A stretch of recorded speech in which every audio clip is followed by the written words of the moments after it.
Laktoositon voi, otetaan tätä sellainen reilu 2 ruokalusikallista. Annetaan sen sulaa. Kattila ei saa olla liian kuuma. Noi voi on sinne jo melkein kokonaan sulanut. Se ei ole ruskistunut yhtään, koska lämpötila on oikea. Sen jälkeen lisätään sinne 3 ruokalusikallista vehnäjauhoa. Me annetaan hiukan sen kypsyä tässä, sillä että se kunnolla lämpee hiukan.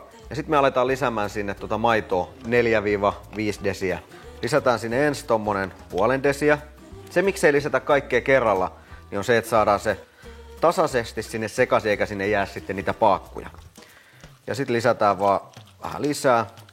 No ja sitten annetaan tän kiehua sen verran, että vehnäjauhot kypsyy. No niin, meillä on kastike siinä vaiheessa, että se on kiehunut, vehnäjauho on kypsynyt. Lisätään sinne ihan pikkusen tässä vaiheessa suolaa. Laitetaan ihan vähän valkopippuria.